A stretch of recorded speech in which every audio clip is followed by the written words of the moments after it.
मित्रों, सबको मेरा नमस्कार। आप जानते हैं ये हमारी तीसरी वीडियो है। पहली दो वीडियो में हमारे देश भारत भूमि की विशेषता, सौंदर्य और भारत भूमि से हमारे बचपन का संबंध आदि के बारे में हमने चर्चा की थी। देखिए, प्रथम 6 पंक्तियों में गुप्त जी कहते हैं, हरियाली से भरी हुई यह धरती, नीलाकाश, सूर्य चंद्र, सागर, बहती नदियां, फूल तारे, गुणगान करने वाली पक्षियां आदि से शोभित होकर शेष नाग के फण पर विराजमान है। हर भारतवासी सर्वेश की इस सगुण मूर्ति पर अपने आप का समर्पण करने के लिए तैयार है। അതായത് പച്ച പുതപ്പണിഞ്ഞ പ്രകൃതിയും സുന്ദരമായ നീലാകാശവും സൂര്യചന്ദ്രന്മാരും സമുദ്രവും നദികളും പൂക്കളും നക്ഷത്രങ്ങളും പാടിപ്പറക്കുന്ന പറവകളും കൊണ്ട് അലങ്കൃതമായ ഭാരതാംബ ശേഷനാഗത്തിന്റെ ഫണത്തിനു മുകളിൽ അതീവ സുന്ദരിയായി പരിലസിക്കുന്നു. സർവേശ്വരന്റെ തന്നെ സാകാര രൂപമായ ഭാരതാംബയുടെ മുന്നിൽ ഓരോ ഭാരതീയനും आत्मसमर्पण ചെയ്യുന്നു. अगली 6 पंक्तियों में कवि कह रहे हैं, हर भारतवासी का बचपन इस मिट्टी से जुड़ा हुआ है। इस मिट्टी में जन्म लेके, इसी में गिर उठ के और सच्चा सुख प्राप्त करके ही हर भारतीय महान बन गए हैं। इसी मिट्टी में जन्म लेकर ही श्री राम कृष्ण परमहंस महान बन गए हैं। जिस मातृभूमि की गोद में हम खेल कूद कर बड़े बन गए हैं, उसी को देखकर हर भारतवासी आनंद विभोर हो जाते हैं. അതായത് ഈ മണ്ണിൽ പിറന്ന ഓരോ ഭാരതീയനും ഈ മാതൃഭൂമിയുടെ മണ്ണിൽ വീണുരുണ്ടും മുട്ടിലിഴഞ്ഞും വളർന്നു വലുതായി ശ്രീരാമകൃഷ്ണ പരമഹംസരെ പോലെ ആത്മജ്ഞാനം നേടി രത്നതുല്യരായി മാറി, പ്രതിഭകളായി മാറി. താൻ കളിച്ചു വളർന്ന ഭാരതഭൂമിയെ ഒരു നോക്ക് കാണുന്നത് പോലും ഓരോ ഭാരതീയനും അങ്ങേയറ്റം आनंददायकമാണ്. मित्रों, इस प्रकार पिछली 2 वीडियो में मातृभूमि का सौंदर्य और मातृभूमि से हमारे बचपन का संबंध आदि के बारे में बताया है, और अब मातृभूमि पर अपना सर्वस्व समर्पण करने के लिए तैयार करोड़ों देश प्रेमियों की वो आवाज हम एक बार और सुनेंगे. देखिए,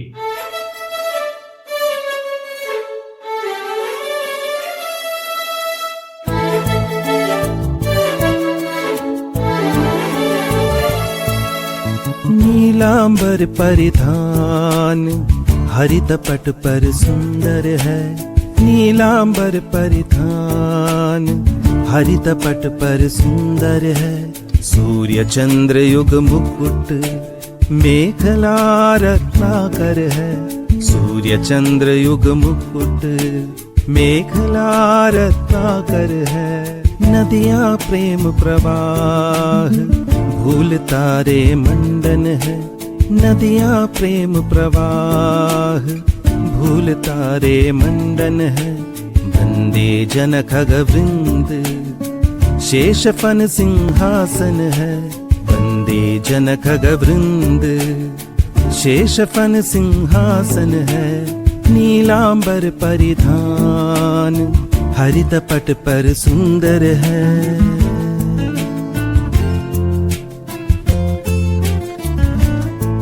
करते अभिषेक पयोद है बलिहारी इस वेश की. करते अभिषेक पयोद है बलिहारी इस वेश की. है मातृभूमि तो सत्य ही सगुण मूर्ति सर्वेश की. है मातृभूमि तो सत्य ही सगुण मूर्ति सर्वेश की. नीलांबर परिधान हरित पट पर सुंदर है.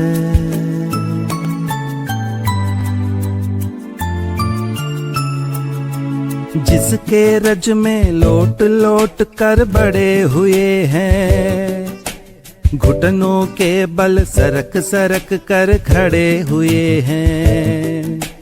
जिसके रज में लोट लोट कर बड़े हुए हैं, घुटनों के बल सरक सरक कर खड़े हुए हैं। परमहंस सम बाल्यकाल में सब सुख पाए, जिसके कारण धूल भरे हीरे कहलाए। परमहंस सम बाल्यकाल में सब सुख पाए, जिसके कारण धूल भरे हीरे कहलाए। हम खेले कूदे हर्षयुत जिसकी प्यारी गोद में, हम खेले कूदे हर्षयुत जिसकी प्यारी गोद में। है मातृभूमि तुझको निरख, मग्न क्यों न हो मोद में। है मातृभूमि तुझको निरख, मग्न क्यों न हो मोद में। नीलांबर परिधान हरित पट पर सुंदर है।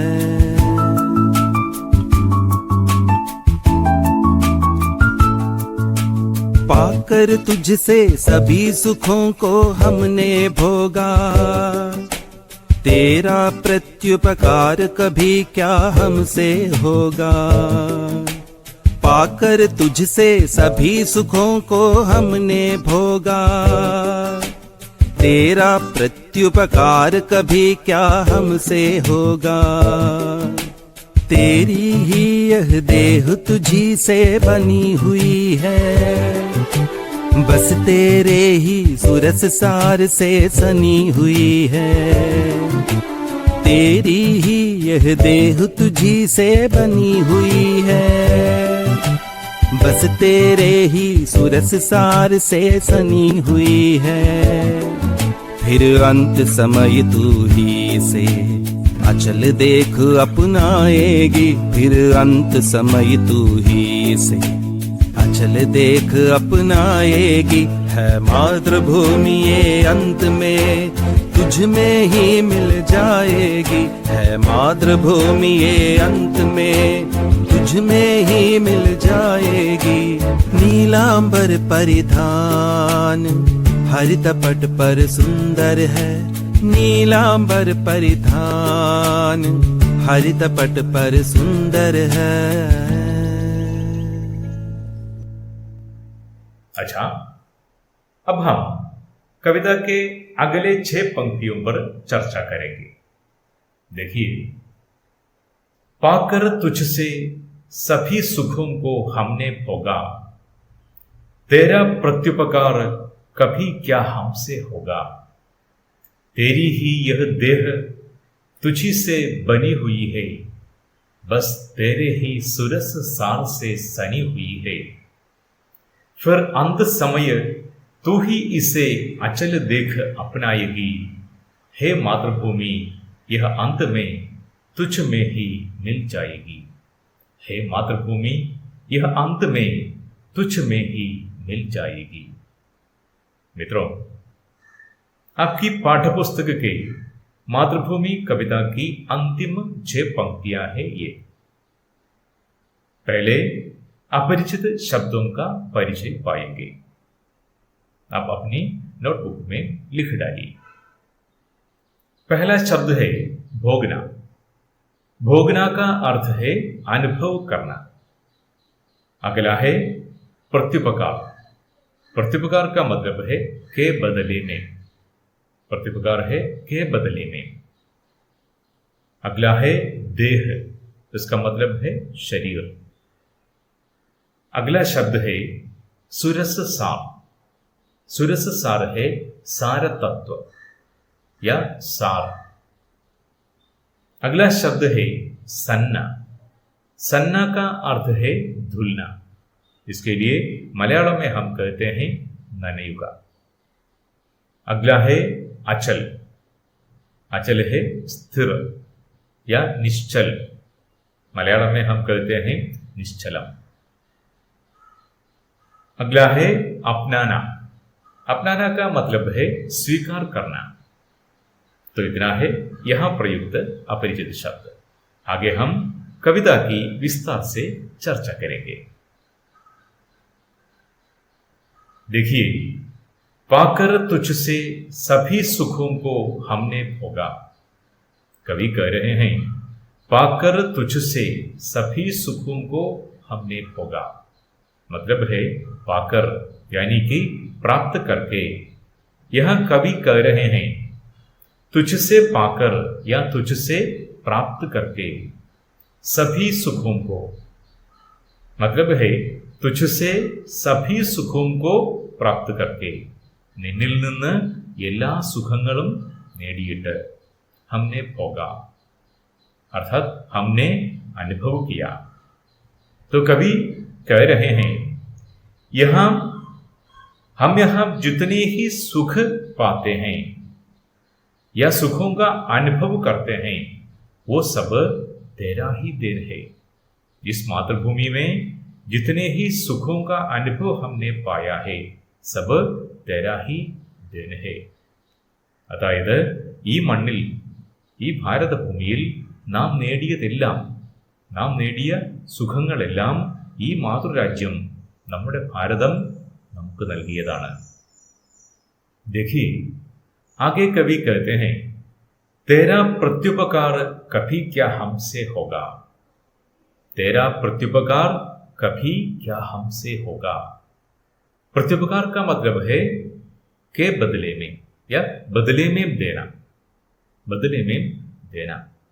यहां तेरा प्रत्युपकार का मतलब है मातृभूमि का प्रत्युपकार। कवि कह रहे हैं मातृभूमि का प्रत्युपकार हम कैसे करेंगे। मतलब है मातृभूमि का प्रत्युपकार हम कर नहीं सकते। मातृभूमि का प्रत्युपकार करना असंभव है। इसलिए कवि कह रहे हैं मातृभूमि का हम प्रत्युपकार कर नहीं सकते। देखिए, यहां हमें समझना चाहिए कि कवि ऐसा क्यों सोच रहे हैं। आपके मन में भी शायद इसी प्रकार की शंका आई होगी, कवि ऐसा क्यों सोच रहे हैं। कवि की राय में यह भूमि जो है मां के समान है, अपनी मां के समान है। यह भूमि, यह हमारी जननी है। हम अपने बचपन में सब कुछ अपने मां से ही प्राप्त करते हैं। मां का प्यार, ममता, संरक्षण सब अतुलनीय है। लेकिन मां की देन के लिए हम कोई हिसाब नहीं देखते हैं। मां की देन के लिए हम कोई हिसाब नहीं देखते हैं। इसलिए हम मां का प्रत्युपकार भी नहीं कर पाते हैं। मां का हम प्रत्युपकार कर नहीं पाते हैं। और जो हम करते हैं अपनी मां के लिए वो प्रत्युपकार नहीं, वो हमारा दायित्व है, हमारा कर्तव्य है। ठीक इसलिए कवि कह रहे हैं हम मातृभूमि का प्रत्युपकार नहीं कर सकते, क्योंकि यह धरती हमारी मां है। मां और धरती का प्रत्युपकार करना असंभव है। मां और धरती का प्रत्युपकार करना असंभव कार्य है। ഈ മാതൃരാജ്യമാണ് നമുക്ക് എല്ലാ സുഖങ്ങളും നൽകിയത്. അമ്മ നൽകിയതുപോലെ എല്ലാ സുഖങ്ങളും ഈ മാതൃരാജ്യം നമുക്ക് നൽകി. അങ്ങനെയുള്ള മാതൃരാജ്യത്തിന് പ്രത്യുപകാരം ചെയ്യാൻ നമുക്കാവില്ല. आगे देखिए, तेरी ही यह देह तुझी से बनी हुई है। कवि कह रहे हैं तेरी ही यह देह तुझी से बनी हुई है। यह देह तेरी ही है, तेरी ही द्वारा दी हुई है। कहने का मतलब है मिट्टी से बना हुआ यह शरीर भी तेरी ही देन है। हम जानते हैं हमारा शरीर मिट्टी से बना हुआ है, इसलिए कवि कह रहे हैं मिट्टी से बना हुआ यह शरीर भी तेरी ही देन है. അതായത് ഈ ശരീരം മണ്ണുകൊണ്ടുണ്ടാക്കിയതാണ്, അതുകൊണ്ട് ഈ ശരീരം പോലും നിന്റേതാണ്, ഈ ശരീരം പോലും മാതൃഭൂമിയുടേതാണ്. और देखिए बस तेरे ही सुरस सार से सनी हुई है, तेरे ही सुरस सार से सनी हुई है। यहाँ सुरस सार है सार तत्व या पंचभूत। सुरस सार का मतलब है सार तत्व या पंचभूत। कवि कह रहे हैं ये शरीर तेरे सुरस सार से अर्थात पंच तत्वों से बनी हुई है। ये शरीर पंच तत्वों से बनी हुई है। पंच तत्व है आकाश, वायु, अग्नि, जल और पृथ्वी। इसी को हम पंच तत्व या पंचभूत कहते हैं। भारतीय दर्शन के अनुसार प्रकृति में जो कुछ है वो सब इन पांच तत्वों से ही बना है। प्रकृति में जो कुछ है वो सब इन पांच तत्वों से ही बना है। इसके अनुसार ये शरीर भी या हमारा शरीर भी पंचभूतों से यानी कि पंच तत्वों से निर्मित है। हमने सुना है മനുഷ്യ ശരീരം മണ്ണുകൊണ്ടുണ്ടാക്കിയതാണ്, അതായത് ये शरीर जो है मिट्टी से बनी हुई है। पंचभूतങ്ങളാൽ निर्मितമാണ് ഈ ശരീരം। फिर देखिए, फिर अंत समय तू ही इसे अचल देख अपनाएगी। देखिए, फिर अंत समय तू ही इसे अचल देख अपनाएगी। यहाँ अंत समय का मतलब है अंतिम समय या मृत्यु का समय। कवि कह रहे हैं जीवन के अंतिम समय में जब हम अचल हो जाएंगे, मृत्यु आने पर जब हम अचल हो जाएंगे या मर जाएंगे, तब तो ही यानी कि मातृभूमि ही हमारे अचल या मृत शरीर को अपनाएगी। मातृभूमि ही हमारे अचल शरीर को या मृत शरीर को अपनाएगी। അവസാനം മരിക്കുമ്പോഴും ഈ ശരീരം മാതൃഭൂമിയിൽ തന്നെയാണ് കിടക്കുന്നത്. മരിക്കുമ്പോഴും നമ്മുടെ ശരീരം ഈ മാതൃഭൂമിയിൽ തന്നെയാണ് കിടക്കുന്നത്. ഈ ഭൂമി തന്നെയാണ് നമ്മുടെ മൃതശരീരത്തെയും സ്വീകരിക്കുന്നത്. आगे देखिए, हे मातृभूमि ये अंत में तुझ में ही मिल जाएगी। कवि कह रहे हैं हे मातृभूमि यह अंत में तुझ में ही मिल जाएगी, अर्थात ये शरीर अंत में मातृभूमि में ही मिल जाएगा। तुझसे पला हुआ यह शरीर तुझ में ही मिल जाएगा। मिट्टी में जन्म लेकर मिट्टी में पलकर अंत में मिट्टी में ही मिल जाएगा। इस प्रकार जहां से हम आए हैं, जहां से हम आए हैं, जिस मिट्टी से हम आए हैं उसी मिट्टी की ओर हम लौट जाएंगे। जिस मिट्टी से हम आए हैं उसी मिट्टी की ओर हम लौट भी जाएंगे। उसी मिट्टी में मिल जाएंगे, लीन हो जाएंगे। അതായത് മണ്ണുകൊണ്ടുണ്ടാക്കിയ ഈ ശരീരം മണ്ണിലേക്ക് തന്നെ അലിഞ്ഞു ചേരുന്നു. നമ്മുടെ ജീവിതം അവസാനിക്കുമ്പോഴും ഈ മാതൃഭൂമി തന്നെ നമ്മെ സ്വീകരിക്കുന്നു. നമ്മുടെ ജീവിതം അവസാനിക്കുമ്പോഴും ഈ മാതൃഭൂമി തന്നെ നമ്മെ സ്വീകരിക്കുന്നു. इतना है इन पंक्तियों का आशय। याद रखिए, ये कविता देश प्रेम से मुखरित है। देश के लिए अपना सर्वस्व समर्पण करने में ही देशभक्त का गर्व है। हमें जानना चाहिए, देश के लिए अपना सर्वस्व समर्पण करने में ही देशभक्त का गर्व है। सच्चे देश प्रेमी के लिए जननी और जन्मभूमि स्वर्ग से भी महान है। सच्चे देश प्रेमी के लिए जननी और जन्मभूमि स्वर्ग से भी महान है, स्वर्ग से भी प्यारा है। इसलिए माँ भारती के लिए या अपनी मातृभूमि के लिए अपना सब कुछ समर्पण करना हर भारतवासी का कर्तव्य है। हमें जानना है, अपनी मातृभूमि के लिए सब कुछ समर्पण करना हर भारतवासी का कर्तव्य है। अच्छा, धन्यवाद। जय हिंद। ऐ वतन वतन मेरे आबाद रहे तू, ऐ वतन वतन मेरे आबाद रहे तू।